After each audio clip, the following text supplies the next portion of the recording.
Hello friends, आज हम लोग पढ़ने वाले हैं ट्रांसलेशन के बारे में।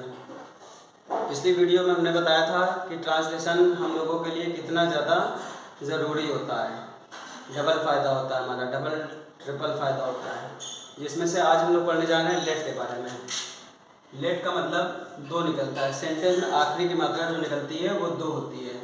जैसे मुझे पढ़ने दो, मुझे जाने दो, मुझे रुकने दो, मुझे यहाँ ठहरने दो, मुझे अपना काम करने दो, आज मुझे अपना काम करने दो। अगर हम बेस सेंटेंस में इसको बनाएंगे तो हम इसी तरह से बोलेंगे कि आज मुझे अपना काम करने दो।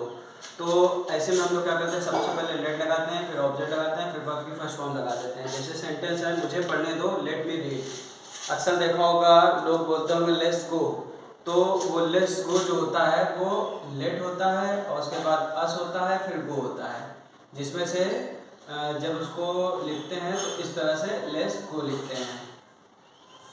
ये एब्रीविएशन में आ जाता है, तो लेट्स गो निकलता है। तो वो लेट अस गो ही होता है, या लेट मी गो, या तो फिर लेट रोहन गो।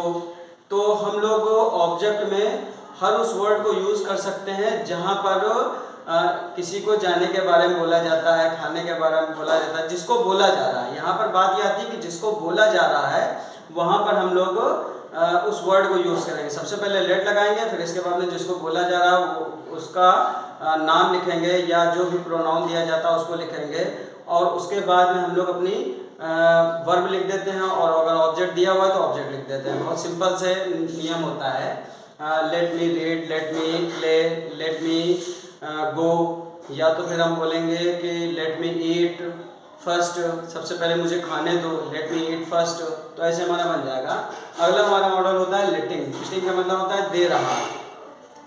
अब ये दे रहा पे पॉइंट रुकता है, क्योंकि दे रहा के बाद में है, हूँ, हो आ रहा है, या तो फिर दे रहा के बाद में था, थी, थे आ रहा है, या तो फिर दे रहा के बाद होगा, होगी, होंगे आ रहा है। तो यहाँ पर क्वेश्चन ये बनता है कि वो प्रेजेंट टेंस है कि वो पास्ट टेंस है कि वो फ्यूचर टेंस है, या अगर हम पूरे कंप्लीटली टेंस की अगर हम बात करें तो वो प्रेजेंट कॉन्टिन्यूअस है कि पास्ट कॉन्टिन्यूअस है कि वो फ्यूचर कॉन्टिन्यूअस है। उसको हम लोग आखिरी की मात्रा के हिसाब से हेल्पिंग वर्ब को यहाँ पे डिसाइड करते हैं। अगर सेंटेंस है जैसे मेरे पिताजी मुझे जाने नहीं दे रहे हैं, या मेरे पिताजी मुझे वहाँ जाने नहीं दे रहे हैं, या मेरे पिताजी मुझे जाने दे रहे हैं, ये तो हमने नेगेटिव में बोला है कि नहीं जाने दे रहे हैं। अब ये भी तो हो सकता है मेरे पिताजी मुझे जाने दे रहे हैं, या मेरे पिताजी मुझे पढ़ने नहीं दे रहे हैं, या मेरे पिताजी मुझे पढ़ने दे रहे हैं, या मेरे पिताजी मुझे जाने नहीं दे रहे थे, या मेरे पिताजी मुझे जाने नहीं दे रहे होंगे। भाई ये तो फ्यूचर एक्सप्रेशन होता है। तो इस तरह के सेंटेंस को बनाने में किसी भी तरह की कोई डिफिकल्टी नहीं है। बस सिंपल हम लोग सबसे पहले सब्जेक्ट लिखेंगे, उसके बाद में आखिरी की मात्रा के अकॉर्डिंग, इनके अकॉर्डिंग जो भी हेल्पिंग वर्ब आती है वो लगा देंगे, फिर हमारा मॉडल लगाएंगे, ऑब्जेक्ट लगाएंगे, अदर वर्ड लगा देंगे। अगर सेंटेंस है मेरे पिताजी मुझे जाने नहीं दे रहे हैं, तो my father is not letting me go. तो यहाँ सिंपल सा हमने सेंटेंस बना दिया कि मेरे पिताजी मुझे जाने नहीं दे रहे हैं, तो my father is not letting me go. बहुत सिंपल सा सेंटेंस है। या मेरे पिताजी मुझे पढ़ने नहीं दे रहे हैं, my father is not letting me read.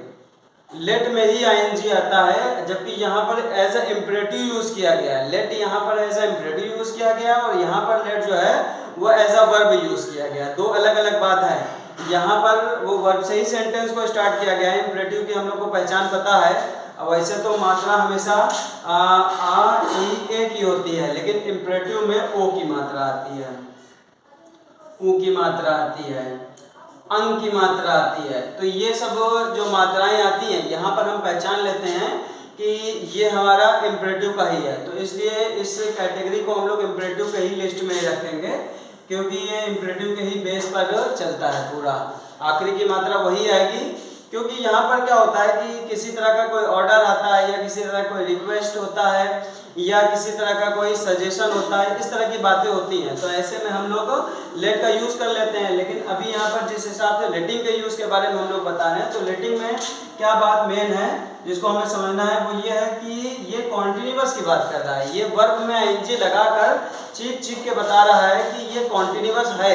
अब ये कौन सा कॉन्टिन्यूअस है, ये आखिरी की मात्रा डिसाइड करेगी। अगर वो दे रहा है, अगर आया हुआ है तो वो प्रेजेंट का कॉन्टिन्यूअस है। अगर वो दे रहा था होता तो पास्ट का कॉन्टिन्यूअस हो जाता। अगर वो दे रहा होता तो वो फ्यूचर का कॉन्टिन्यूअस होता। और ये बात हम लोग जानते हैं कि ये हेल्पिंग वर्ब ही डिसाइड करती है, वो अपने सब्जेक्ट के अकॉर्डिंग ही लगती है, तो हम लोग को कंफर्म पता है। लेकिन ये हेल्पिंग वर्ब ये डिसाइड करती है कि वो कौन सा टेंस है, वो ये बता देता है। अगर ये सेंटेंस हमने बताया है कि मेरे पिताजी मुझे जाने दे रहे हैं, ये तो भैया नेगेटिव में बना हुआ है। अगर हम पॉजिटिव बोलेंगे कि मेरे पिताजी मुझे जाने दे रहे हैं, तो my father is letting me गो। अगर वहां भी आ जाता है तो वहां पे देयर आ जाएगा। My father is letting me go there या my father is not letting me go there. हम लोग वहां पर अपना ऑब्जेक्ट लेटिंग के बाद ही यूज करेंगे, और वो ऑब्जेक्ट क्या होगा, वो ऑब्जेक्ट वो पर्सन होगा जो वो बोल रहा होगा, क्योंकि यहाँ पर जिससे जो एक्टिविटी कर रहा है वो सब्जेक्ट है, वो छिपा हुआ है। या ये कह सकते हैं कि यहाँ पर मेरे पिताजी मुझे परमिशन दे रहे हैं, तो मेरे पिताजी तो सब्जेक्ट हैं, लेकिन बोल कौन रहा है, मैं बोल रहा हूँ। यहाँ पर मैं बोल रहा हूँ, हमारा ऑब्जेक्ट यहाँ पे अपनी बात कहता है। अब चूंकि एक्टिविटी कोई और कर रहा है, लेकिन करवा कौन रहा है एक्टिविटी, सब्जेक्ट करवा रहा है। तो सब्जेक्ट से हम भले ही सेंटेंस की शुरुआत करें, लेकिन हम लोग इस बात को बहुत अच्छे से जानते हैं कि हम लोगों का यहाँ पर जो ऑब्जेक्ट आ रहा है वही एज अ सब्जेक्ट काम कर रहा है, लेकिन वो सेंस में ही शामिल है खाली। और असल में जब हम बनाएंगे, भाई हम लोगों को क्या है कि ग्रामर के हिसाब से भी परफेक्ट चलना है, ग्रामर के हिसाब से भी मिस्टेक नहीं होनी चाहिए, क्योंकि ग्रामर में मिस्टेक हो गई तो फिर एंट्रेंस लेवल हम लोगों का चला गया, स्पीकिंग ही खाली हाथ में लगेगी। लेकिन हम लोगों को क्या है कि हम लोगों को स्पीकिंग भी लेना है, हम लोगों को एंट्रेंस भी लेना है, हम लोगों को पूरी इंग्लिश लेके चलना है, जिसमें हम लोग कोई भी मिस्टेक करे ही ना। अगर हम कोई मिस्टेक करते हैं तो फिर वहाँ पर पकड़ने वाले 362 मिल जाते हैं, सुधारने वाला कोई नहीं मिलेगा, लेकिन मिस्टेक बताने वाले 365 मिल जाएंगे। तो अब बात ये आती है कि मिस्टेक हिंदी में हम लोग मिस्टेक करें कोई दिक्कत की बात नहीं, क्योंकि हम लोग हिंदी बचपन से बोलते चले आ रहे हैं, कोई दिक्कत नहीं। लेकिन इंग्लिश में मिस्टेक नहीं होनी चाहिए, क्योंकि लोग बैठे हैं आपकी मिस्टेक को पकड़ने के लिए, और अगर आपकी मिस्टेक ज़्यादा लोग पकड़ने लगे तो आप समझ लेना कि आपको बहुत कुछ आने लगा है। लेकिन हम पूरी गलती आप बोलो तो वो एक बात अलग है, कि वो अगर कोई बोले तो ये मत समझ लेना कि हमको आ गया है इतने से में आ गया है। तो लेट में क्या होता है, इम्परेटिव की तरह यूज किया जाता है। लेटिंग क्या होता है, ये हमारा सिंपल प्रेजेंट में हमारा यूज किया जाता है, जिसमें से present continuous, past continuous, future continuous, इस तीनों टेंस में हम यूज कर रहे हैं। मतलब हम ऐसा कह सकते हैं कि ये हमारा इम्परेटिव है, ये हमारा असर्टिव है। इसको इम्परेटिव लिस्ट में रखेंगे, इसको असर्टिव लिस्ट में रखेंगे। जो मेन समझने वाली बात है वो ये है कि ये इम्परेटिव है, ये असर्टिव है। असर्टिव में हम लोग अफर्मेटिव नेगेटिव लेते हैं, और इंट्रोगेटिव में भी हम लोग इसको रख सकते हैं। इंट्रोगेटिव फर्स्ट में, इंट्रोगेटिव सेकंड, दोनों में रख सकते हैं, क्योंकि ये हमारा एक नॉर्मल सेंटेंस है तो यूज हो गया। लेकिन इम्परेटिव में इसको हम इंट्रोगेटिव में नहीं रख सकते, वो ऐसे ही ठीक लग रहा है, ऐसे अच्छा लग रहा है। अब अगला मॉडल हम यूज करते हैं व्हाट या हाउ। ये यूज करता है एक्सक्लेमेटरी सेंटेंस में, जहां पर किसी तरह का एक्सप्रेशन आता है। हमने इंटरजेक्शन पढ़ाया था, जब हम पार्ट ऑफ स्पीच पढ़ा रहे थे तो हमने इंटरजेक्शन पढ़ाया था, उसके हमने काइंड्स के बारे में पढ़ाया था। जबकि उसके काइंड्स के बारे में कोई बताता नहीं है, ना ही बुक में ज़्यादा मेंशन होता है, इतना कोई ध्यान नहीं देता है, किसी ने इतना इंपॉर्टेंस दिया ही नहीं कभी इंटरजेक्शन को। वो एक्सक्लेमेटरी ने ही पूरी जगह ले लिया है, क्योंकि हम लोग अक्सर यही पढ़ते हैं एक्सक्लेमेटरी के बारे में, तो इंटरजेक्शन को तो लोग भूल ही गए। तो यहाँ पर वाटा हाउ दोनों का एक ही सेंस निकलता है। आप चाहे वहाँ पर वाटा लगा दो, चाहे पर हाउ लगा दो। शुरुआत हम लोग इसी से करते हैं, उसके बाद हम लोग एडजेक्टिव लिखते हैं जो तारीफ या बुराई होती है, उसके बाद हम लोग नाउन लिखते हैं जिसकी तारीफ या बुराई होती है, उसके बाद हम लोग सब्जेक्ट लिखते हैं, हेल्पिंग वर्ब लिख देते हैं। अब जैसे कितनी अच्छी किताब है, अगर हम बोले कि कितनी अच्छी किताब है, तो हमारा क्या बनेगा, what a nice book it is. ये भी लगा है ना लास्ट में, अगर ये नहीं लगा होता तो हम लोग डायरेक्ट बोलते हैं what a nice book, simple सा सेंटेंस हमारा बन जाता। या ऐसे बहुत सारे सेंटेंस होते हैं कि तुम कितने अच्छे हो, what a nice you are, ठीक है ना, हम लोग ऐसे ही बोल सकते हैं। और तुम कितने अच्छे हो, यू आर वेरी नाइस, ये भी ठीक है। लेकिन अगर हम एक्सप्रेशन के साथ बोलते हैं, अगर हमारे फेस पे कुछ इस तरह का एक्सप्रेशन बन जाता है जहाँ पर ये झलक रहा है कि हम थोड़ा सा सरप्राइज्ड हैं, हम एस्टोनिश्ड हैं, और काफ़ी अमेजमेंट के साथ में ये बात अगर हम बोल रहे हैं, तो वहाँ पर हम लोग यूज़ करेंगे ये व्हाट अ हाउ का। जैसे नहीं, ये कितना खूबसूरत है, ये पेन कितना अच्छा चलता है, पेन कितना अच्छा चलता है, कितना अच्छा घर है, कितनी खूबसूरत बिल्डिंग है, ये फूल कितना खूबसूरत है, फूल ये कितना खूबसूरत फूल है ये। इस तरह की जब बातें आती हैं, जब हम लोग बातों में ही तारीफ करते हैं, तो ऐसी तारीफ जो है वो व्हाट या हाउ पे ही मेंशन करती है। जैसे अगर हमने ये बोला है कि कितनी अच्छी किताब है ये, तो हमने बोला what a nice book it is, हम लोग हाउ भी यहाँ पे यूज कर सकते हैं, how nice book it is. बस हाउ लगाएंगे तो ए जो लगाए हुए हैं वो नहीं लगाएंगे, क्योंकि ए जो है वो वर्ड के साथ ही अच्छा लग रहा है, हाउ के साथ में नहीं अच्छा लग रहा। हमारे मॉडल्स में भी दिया हुआ है हाउ अकेला है, कितना की जगह पर हाउ अकेला है, जबकि वर्ड के साथ में ए लगा हुआ है, तो हम लोग वर्ड के साथ में तो ए लगा देंगे, लेकिन हाउ के साथ में हम लोग ए नहीं लगाएंगे, वहां पे हम लोग ऐसे ही उसको बोल देंगे। तो कितना आराम से बन गया। अगर हम बोलेंगे कि कितना खूबसूरत है ये, या ये कितनी खूबसूरत है, कितनी खूबसूरत है ये, तो व्हाट अ नाइस या what a beautiful she is, या what a beautiful it is, या व्हाट अ ब्यूटीफुल जो भी बोलना चाहें, तो वहाँ पर हम लोग बोल सकते हैं। तो व्हाट अ हाउ तो बहुत ऑर्डिनरी यूज होता है, और इसमें हमारा इंटरजेक्शन का के तरफ लेके चलते हैं, और कॉमन बोलचाल में बहुत ज़्यादा यूज़ करता है। जब भी तारीफ बुराई करते हैं हम लोग इसी अंदाज में करते हैं, एक्सप्रेशन के साथ करते हैं। जब हम लोग को फेस में कोई एक्सप्रेशन देना होता है, नहीं अरे वाह ये कैसे हो गया, oh my God what a pleasant surprise, जैसे ही बोला व्हाट अ प्लेजेंट सरप्राइज, तो मतलब ये कितने आश्चर्य की बात है, मुझे तो एकदम यकीन ही नहीं हुआ, अरे ऐसे कैसे हो सकता है, ऐसा भी हो सकता है क्या, हम कैसे यकीन। तो मतलब किस तरह की बात यहाँ पे हो रही है कि ये एक आश्चर्य है, जहां पर एक आश्चर्य की बात होती है वहां पर हम लोग व्हाट या हाउ का यूज करते हैं। व्हाट अ प्लेजेंट सरप्राइज हम लोग ने इस तरह का सेंटेंस बोला, तो वो यही है, व्हाट अ प्लेजेंट सरप्राइज या हाउ प्लेजेंट सरप्राइज, ये दोनों हम लोग यहाँ पर यूज कर सकते हैं। और तारीफ या बुराई में हम लोग इसको यूज करना है। यूज करने में क्या अहम होता है, सबसे पहले मॉडल को लगाना, फिर वो एडजेक्टिव, एडजेक्टिव के बारे में मैंने बताया है, नाउन या प्रोनाउन की जितनी भी तारीफ या बुराई होती है वो सब एडजेक्टिव होता है, और उसके बाद में नाउन लिख देंगे और जिसकी तारीफ या बुराई हुई है उसको लिख देंगे, उसके बाद में अपना सेंटेंस बना देंगे। अब इसी सेंटेंस को अगर हम देखते हैं तो कितनी अच्छी किताब है ये, तो हम लोग उसको किस हिसाब से बना रहे हैं कि what a nice book it is, या इट इज नाइस बुक भी बोल सकते हैं, लेकिन वहां पर कोई एक्सप्रेशन नहीं आएगा फेस पे, ये अच्छी किताब है, ठीक है कोई बड़ी बात नहीं है, लेकिन बोले कितनी अच्छी किताब है ये, यानी कि यहाँ पर क्या हुआ कि वो जिस किताब के बारे में तारीफ किया, जिसकी किताब है वो भी खुश हो गया, अरे वाह तारीफ हो गई मेरी, तो यानी कि मेरी जो चॉइस है बहुत अच्छी है, हमने बहुत सोच समझ के ये बुक खरीदी है, देखो लोग तारीफ कर रहे हैं, उसको भी अपने आप में अच्छा महसूस हुआ। तो इसलिए व्हाट अ नाइस या हाउ नाइस का इस्तेमाल करते हैं। सिंपल में हम बोल सकते हैं, लेकिन सिंपल बहुत ऑर्डिनरी लगता है, और जानते हो ऑर्डिनरी का ज़माना नहीं है, ज़माना जो है वो शो ऑफ का है, जितना ज़्यादा आप एक्सप्रेस कर सकते हो बस उतना ही बेहतर माना जाता है। तो इसीलिए व्हाट अ हाउ को एक्सप्रेस करने के लिए ही यूज़ किया जाता है। अगर आपको अपने भावों को, अपनी बातों को, अपने एक्सप्रेशन को किसी के सामने दिखाना है, जताना है, बताना है, ये दिखाना है कि हम तारीफ कर रहे हैं, हम बहुत आश्चर्य में तारीफ कर रहे हैं, कि इंटरजेक्शन बेस पे उसी के बिहाफ पे हम तारीफ कर रहे हैं, और मेरी तारीफ से वो चीज़, अगर वो किसी इंसान की हम तारीफ करेंगे तो वो खुश हो जाएगा, और किसी इंसान की चीज़ के बारे में तारीफ करेंगे तो वो भी खुश हो जाएगा। भाई इट इज़ नाइस बुक, ठीक है ऑर्डिनरी बात है, या what a nice book it is, अब ये उससे भी ज़्यादा अच्छी हो गई, तो यहाँ पर व्हाट हाउ का हम लोग ने यूज़ कर लिया। अब उसके बाद में हम लोग यूज़ करते हैं it is no use, it is no use.